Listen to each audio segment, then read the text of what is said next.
अनेक निवडणुका जर बघितल्या तर कोणत्याही कोणाची युती आहेत. आता मी परवा उमरग्याला गेलो होतो. उमरग्यात शिंदे सेना आणि काँग्रेसची युती आहे. माजी खासदार शिंदे सेनेचा रवी गायकवाड त्यांचा मुलगा उभा आहे तिथे आणि काँग्रेस त्याच्यात 14-15 जागा लढते. याच काँग्रेसला नाव ठेवून काँग्रेस बरोबर उद्धवजी आहेत म्हणून या लोकांनी आकांड तांडव केलं होतं आणि हे बाहेर पडायचं निमित्त त्यांनी केलं होतं. आणि असं असताना अनेक ठिकाणी स्थानिक काही व्यक्ती ती नगरपालिका चालवतात. त्याच्यात फार राजकीय पक्ष सहभागी व्हावं असं तर खरं झालंच नाही पाहिजे, परंतु राजकीय पक्ष सहभागी होतात असताना त्या शहराचे त्या जिल्ह्याच्या लोकांनी त्या निवडणुका सांभाळाव्यात. त्यात राज्याच्या नेत्यांनी येऊन का पडावं?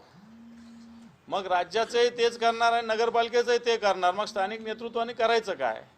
ज्या स्थानिक नेतृत्व कुचकामी आहेत त्यावेळेस आता भारतीय जनता पार्टी तर आता ग्रामपंचायतीलाही नरेंद्र मोदी बोलवायला मागे पुढे करणार नाही, अशा प्रकारची स्थिती झाली भारतीय जनता पार्टीची.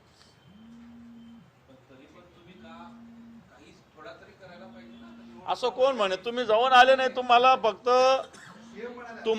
फक्त सीएमचं हेलिकॉप्टर डीसीएमचं हेलिकॉप्टर दिसतं तुम्हा लोकांना, मीडियावाल्यांना. पण आमच्यासारखे लोक गावगाव फिरतात, वाडावाडात फिरतात, घरोघरी फिरतात, हे तुम्हा लोकांना दिसत नाही.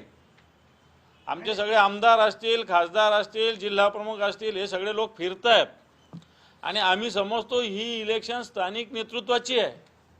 ही नेतृत्व राज्याच्या किंवा देशाच्या नेतृत्वाची नाही.